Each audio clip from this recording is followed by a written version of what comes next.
শুভ সকাল আমার প্রিয় বন্ধুরা, আশা করছি তোমরা যে যেখানে আছো সকলে ভালো আছো এবং সুস্থ আছো। নদিয়া জেলার ছোট্ট একটি গ্রাম থেকে আমি অনিতা তোমাদের সকলকে জানাই আমার ব্লগ চ্যানেলে অনেক অনেক স্বাগত এবং অনেক অনেক ভালোবাসা। তো বন্ধুরা, সকালবেলা ঘুম থেকে উঠে ওই থালা বাসনগুলো মাজলাম আর ঘরটা মুছে নিয়েছি। ঘরটা মুছে নিয়ে ব্রাশ ট্রাশ করে মুখ ধুয়ে তারপরে দেখো জামা কাপড় চেঞ্জ করে চলে এসেছিলাম উনুনের পাড়ে। আর উনুনের পাড়ে এসে দেখো প্রত্যেক দিন আমার একই অবস্থা, যখনই উনুন ধরাবো তখনই এত পরিমাণে হাওয়া দেয়, মানে সব ধোঁয়ায় চারিদিকে যেন অন্ধকার হয়ে যায়। আর ওই পাইপটা দিয়ে উনুনের মধ্যে হাওয়া ঢোকে বলে মানে জাল দিতে কিন্তু ভীষণই কষ্ট হয়।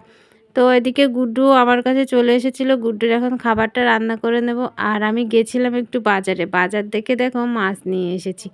আর খুব ভালো মাছ আজকে মানে ছোট ছোট পাইনি, তো এই মাছগুলোই পেলাম, নিয়ে আসলাম আর কি।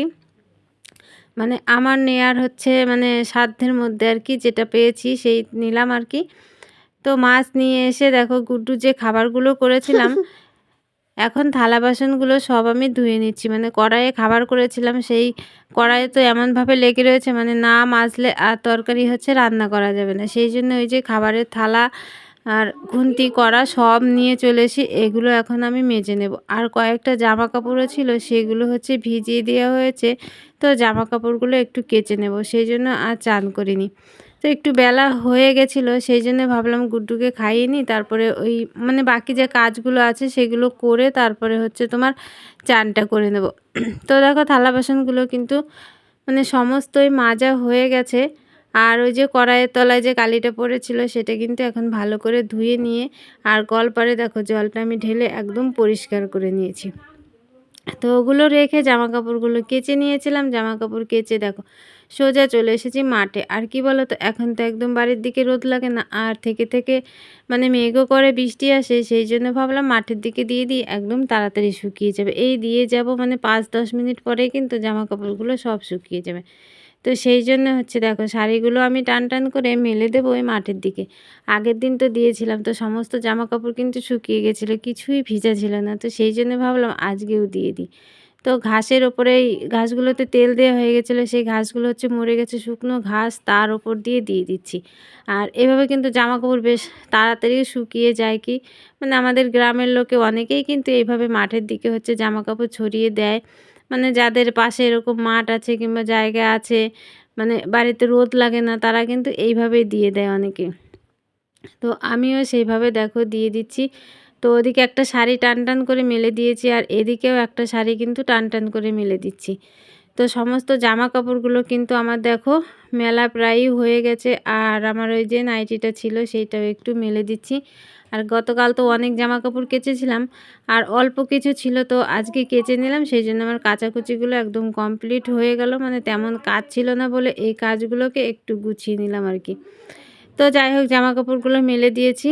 আর এদিকে দেখো ধান, এই ধানগুলো অনেক দিন আগে সেদ্ধ হয়েছিল, তো এত পরিমাণে পোকা লেগেছে, আর রোদ না দিয়ে না একদমই ভাঙানো যাবে না, নরম হয়ে গেছে। আর বৃষ্টি নামলে তো এমনি শুকনো ধান অনেকটা নরম হয়ে যায়, সেই জন্য ভাবলাম রোদটা দিয়ে একটু গরম করে তারপরে ভাঙাতে নিয়ে যাব কালকে। তো সেই জন্য নেড়ে দিয়ে গেছিলাম, তো আবার জামা কাপড় নিয়ে এসেছি, তো ভাবলাম আর একটু ভালো করে নেড়ে দিই, তো সেই জন্য একটু নেড়ে দিলাম। জামা কাপড় কাচতে কাচতে মার গেছিলো রান্না হয়ে, এদিকে দেখো ভাতটা বেড়ে নিয়েছি। আর রান্না তেমন কিছু হয়নি, ওই যে একদম মানে অল্পই রান্না হয়েছে, অল্প বলতে ওই একটা তরকারি হয়েছে। তো মা দেখো তোমার গাছের ধুতুল আর আলু দিয়ে ওই যে মাছ এনেছিলাম সেই মাছের তরকারি করেছে। আর কালারটা দেখো কত সুন্দর হয়েছে, দেখেই মনে হচ্ছে এক্ষুনি খেয়ে নিই। তো চলো আমরা এখন খাওয়া দাওয়াটা কমপ্লিট করে নিই। তো বন্ধুরা, সেই যে দুপুরবেলা খাওয়া দাওয়ার পরে তোমাদের সাথে আর দেখা সাক্ষাৎ হয়নি, তার মাঝে আমি অনেকগুলো কাজ করেছি, সেগুলো তোমাদের সাথে আমার মানে শেয়ার করা সম্ভব হয়নি। খাওয়া দাওয়ার পরে থালা বাসন ধুয়েছি, আর মাঠে গেছিলাম ঘাস কাটতে আর কি, সেগুলো তো শেয়ার করা মানে সম্ভব হয় না, তো করিনি। তারপরে সেই কাজগুলো করেছিলাম, সেই কাজ দিয়ে এসে মানে গুড্ডুকে নিয়ে একটু মানে ঘুরে বেড়ালাম আর কি। তো বায়না করছিল একটু ঘোরার জন্যে, সেই জন্য ওকে নিয়ে একটু ঘুরে আসলাম। গুড্ডু দেখো ঘুম পেয়ে গেছে। তো ঘুরে এসে সব থেকে বড় কথা, গুড্ডু একটা বায়না করেছে, সে বায়না ওর এখন মাটির খেলনা চাই।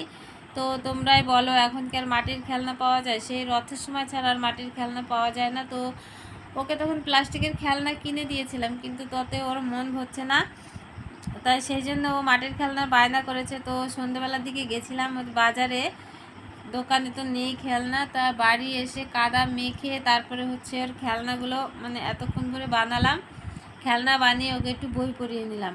তো চলো তোমাদের দেখায় গুড্ডুর জন্য কি কি খেলনা বানালাম আর কি। তো গুড্ডু বলছিল বন্ধুদেরকে একটু দেখাও তুমি আমার জন্য কি বানিয়েছো। তাই চলো তোমাদের এখন একটু দেখায়, মানে খুব একটা ভালো পারি না, মোটামুটি বাচ্চাদের মন বোঝানোর জন্য যেটুকু পারি আর কি, মানে সেইটুকু করেছি। তা চলো তোমাদের দেখাই। এই যে দেখো খেলনাগুলো হচ্ছে গুড্ডুর জন্য বসে বসে বানিয়েছি। তো যেমন পেরেছি মোটামুটি আর কি বানিয়েছি। বাচ্চাদের মন তো এই পেয়ে ও কিন্তু ভীষণ খুশি হয়েছে মাটির খেলনাগুলো। তো আরও কিছু আছে, আর এখানেও দেখো কিছু বানিয়েছি। কি বানিয়েছি এখানে? নুটি না, ওটা রুটি। হ্যাঁ হ্যাঁ, ওগুলো নাড়ু। আর এটা কি?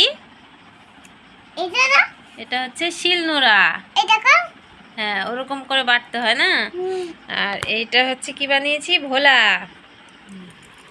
তো গুড্ডুর এই খেলনাগুলো কেমন হয়েছে তোমরা একটু কমেন্ট করে বানিও। আর এই যে দেখো বসে রয়েছে, খেলনাগুলো পেয়ে এত খুশি হয়েছে কি বলবো তোমাদের, ভীষণ খুশি হয়েছে। ওটা কি? ওটা ছাতা। আচ্ছা,